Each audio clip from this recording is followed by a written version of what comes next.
नमस्कार साथियों, स्वागत है आप सभी का संवाद विद अरविंद के इस ऑफिशियल यूट्यूब चैनल पे। मैं अरविंद विश्वकर्मा आप सभी का स्वागत करता हूं। तो साथियों, आपने हाल ही में देखा कि संसद भवन में पप्पू यादव जो पूर्णिया के सांसद हैं, उन्होंने एक जो है संत की वेशभूषा बनाकर किस तरह हिंदू धर्म के मजाक का वो कारण बने और उन्होंने एक तरह से हिंदू धर्म का मजाक उड़ाया। आपने देखा कि उसमें वो एक प्रकरण, एक तरह से कहा जाए, जो चंदा चोरी है उसको लोग लेकर किस तरह से उन्होंने हिंदू धर्म का मजाक उड़ाया।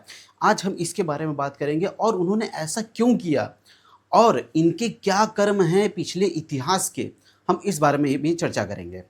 तो आइए, आपने पहले बैकग्राउंड में आपने पीछे पीछे फोटो देख ही लिया होगा कि कैसे वो संत का वेशभूषा बना के बैठे हैं और एक चंदा चोरी जैसा कुछ, चंदा जैसा बॉक्स बनाए हुए हैं कि उसमें चंदा है और वो एक संत का वेशभूषा धारण किए हुए हैं। ठीक है, उसमें फिर जो अयोध्या के सांसद तो उनका पैर छूते हैं और उनके हाथ में क्या रहती है? राम जी की प्रतिमा रहती है।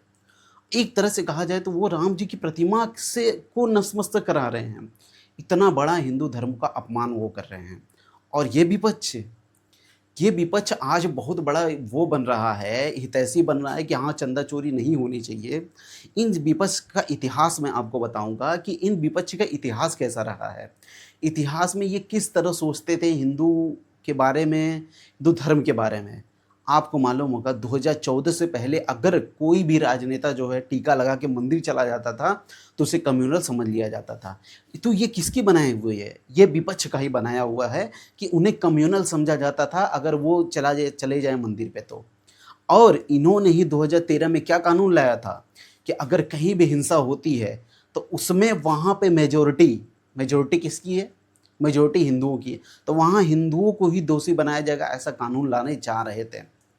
लेकिन बीजेपी के विरोध की वजह से वो कानून नहीं आ पाया और ये आज चंदे के बहुत बड़े हितैषी बन रहे हैं कि हाँ, वो चंदा। और तो और ये राहुल गांधी जो है, ये इतने बड़े चंदा के लिए वो बन रहे हैं।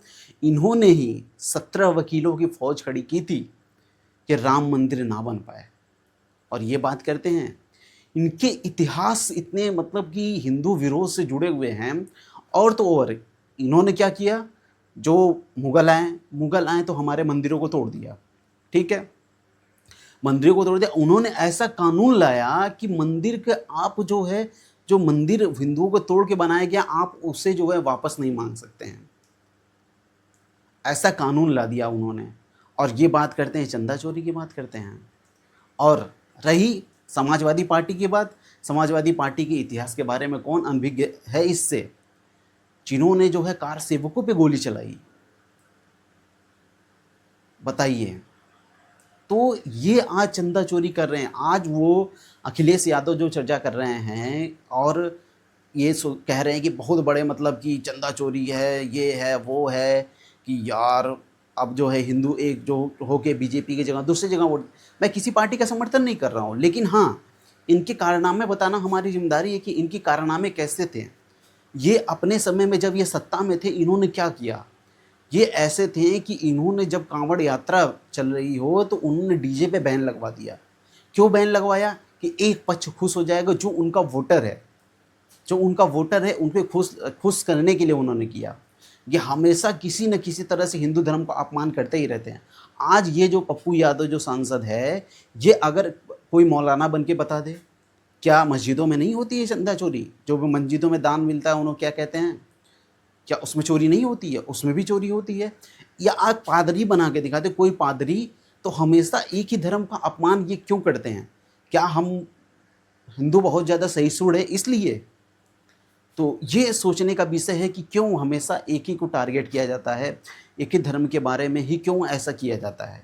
और मुझे तो लगता है कि पप्पू यादव को इस बात पे उन्हें माफ़ी भी मांगनी चाहिए। उन्हें जनता से माफ़ी मांगनी चाहिए कि हाँ, मैंने गलत किया। और ये आप इस बात का ढोंग रचा रहे हैं कि जो है हम चंदा चोरी नहीं होने देना चाहते। ठीक है, मैं मानता हूँ अगर जो हुआ गलत हुआ, लेकिन आप ये पूछने के उत्तरदायी भी नहीं हैं, आप ये पूछने के लायक भी नहीं हैं। क्योंकि जो जिसकी ज़िम्मेदारी होती है, जिसने वो काम किया रहता है, पूछने के लायक भी वही होता है और पूछता भी वही है। लेकिन ये एकदम से पूछने लायक नहीं है, क्योंकि इनके पिछले ऐसे कर्म रहे हैं। और क्या ऐसा है? अभी राहुल गांधी का पिछला बयान देख लीजिए, वो कहते हैं कि हम मुस्लिमों के साथ हैं, कभी उन्होंने बोला कि हम हिंदुओं के साथ हैं? तो एक वर्ग को खुश करने के लिए ये सारे के सारे प्रकरण कर रहे हैं कि इनका एक वर्ग जो है खुश हो जाए, इसलिए जो ऐसा कर रहे हैं। तो बाकी ये आप देख लीजिए, ऐसा किया जा रहा है और पप्पू यादव को आके माफ़ी मांगनी चाहिए कि उन्होंने ऐसा क्यों किया। और बाकी इस पे आप सभी की क्या राय है? क्या इन्हें ऐसा करना चाहिए या ऐसा नहीं करना चाहिए? आपकी राय ज़रूर बताइएगा, क्योंकि आपकी राय यहाँ पे इम्पोर्टेंट है, क्योंकि ये सब आप ही के लिए किया गया। और तो और ये इसलिए भी किया गया कि आज अयोध्या के एक सांसद को मॉडल बना के प्रस्तुत किया जा रहा है कि हाँ, ये देखिए अयोध्या के सांसद हैं, ये ज़्यादा वो हैं। कार सेवकों के बारे में भूल गए हैं आप? कार सेवकों पे कैसे गोली चलाई थी?